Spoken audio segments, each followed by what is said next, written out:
Here is something most people will never accept.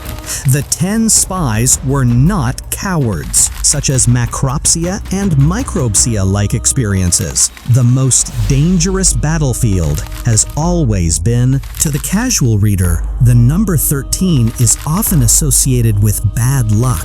It is the numerical value of echad and ahava, and this is where most people miss the real pattern. What if the giants never had to touch you because your own eyes were already doing their job for them?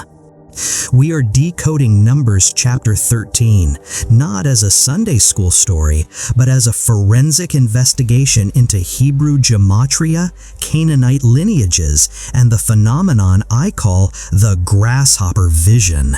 This is ancient intelligence hiding in plain sight. 10 trained leaders walked into a promised land and came back seeing themselves as insects. Some interpretations of ancient texts and modern archaeological debates suggest that the giants may represent either historical tribes or symbolic exaggeration. But the deeper message isn't about physical size, it's about perception. The real danger was not their height, but the psychological impact they had on those who saw them. A collapse of self-image before any actual conflict even began. By the end of this, you will understand why the number 13 is a gatekeeper between your inner world and your divine authority, and why the same pattern that paralyzed Israel may be operating inside you right now. Stay with me. Pause for a moment and feel this. 13, the number of love, the number of unity, became the very number that sealed a generation's fate. To the casual reader, the number 13 is often associated with bad luck, a superstition with no root. But in the Hebrew gematria, 13 is a paradox. It is the numerical value of echad, unity, and ahava, love.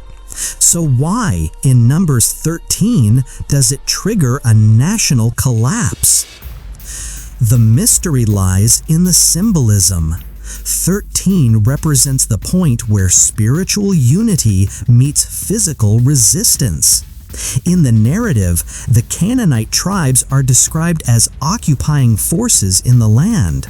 Some mystical interpretations go further, suggesting the story reflects a boundary of perception, meaning the resistance was not physical alone, but psychological and spiritual in nature. It is a symbolic way of describing how fear can make an opportunity feel inaccessible. Think about that. The land itself had a defense system, and it wasn't made of stone. This can be understood metaphorically as a contrast between unity of mindset and fragmentation of fear, a symbolic framework for perception and belief. When the 10 spies entered the land without echad, without unity with God, the number 13 flipped from a blessing of love into a curse of rebellion. Here is something most people will never accept. The 10 spies were not cowards. They were spiritually misaligned, and that misalignment rewired their perception. Could the same misalignment be distorting what you see as impossible in your own life? The rebellion wasn't just a choice, it was a mathematical certainty. Because they could not harmonize with the symbolism of 13, their perception was completely shaped by fear and expectation, making it psychologically impossible for them to interpret the land as something they could inherit. That is not weakness. That is what happens when a soul forgets who it belongs to. They saw it as a graveyard. What does your promised land look like to you right now? an inheritance, or a burial ground? But the number alone doesn't explain what happened next, because what the spies experienced wasn't just spiritual, it was deeply psychological. "We were in our own sight as grasshoppers," the spies reported. This wasn't poetic language. In the original Hebrew text, the language emphasizes perception and sight, often interpreted by scholars as a figurative expression of distorted self-perception rather than a literal biological condition. Modern psychology describes related perceptual distortions such as macropsia and micropsia-like experiences, where fear can alter self-perception relative to surroundings. In the ancient world, this was the grasshopper syndrome. When fear floods the amygdala, it triggers a neurological phenomenon where the brain physically shrinks the self-image relative to the environment. In modern interpretation, this can be understood as psychological intimidation amplified by fear-based perception. They used sheer physical presence to compound the effect of fear already working from within. They didn't have to fight the Israelites. They only had to wait for the Israelites' own eyes to defeat them. The most dangerous battlefield has always been the 6 inches between your ears. If you believe you are a grasshopper, your muscles will never move with the strength of a lion. Your spiritual stature dictates your physical reality.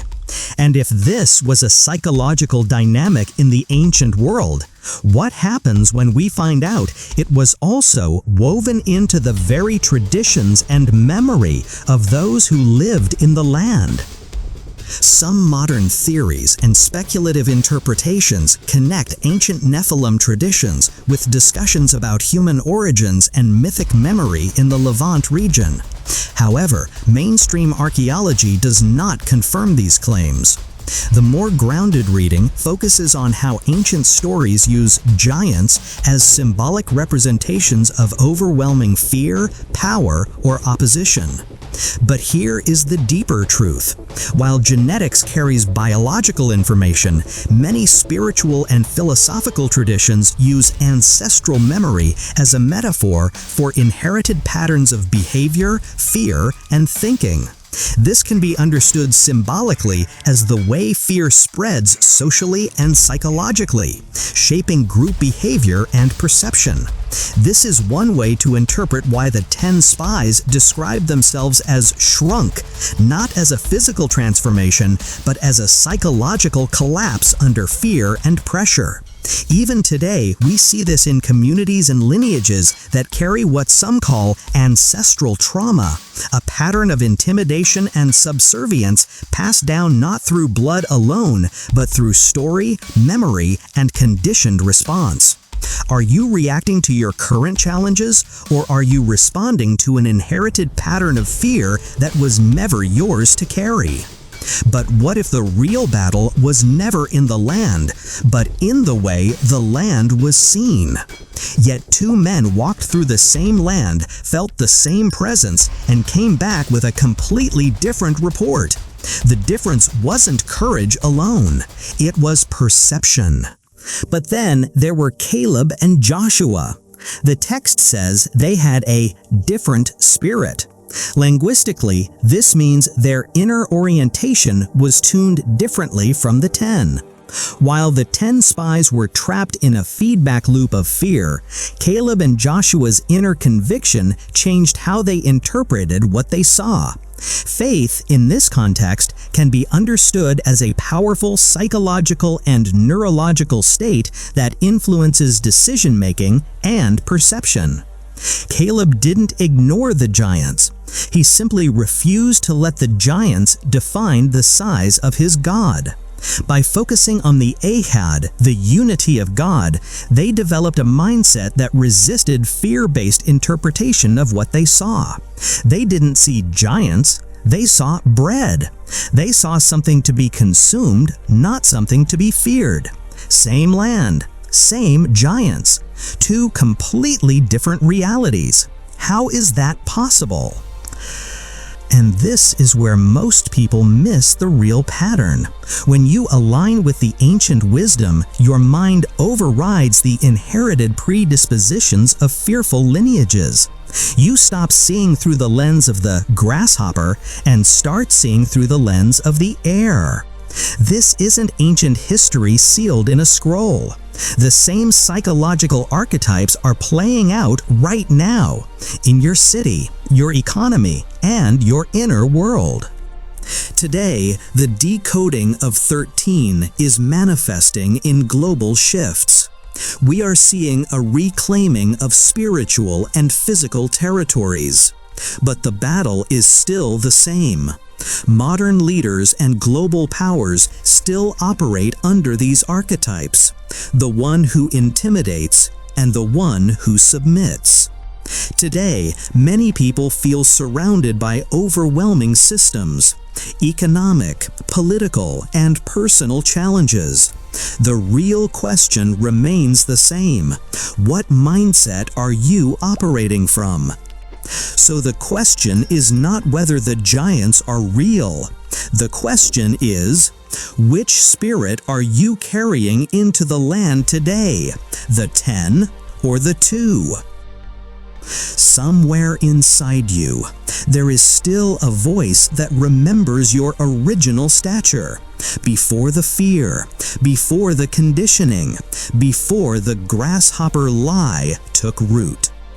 The giants of your life are only as tall as your fear allows them to be.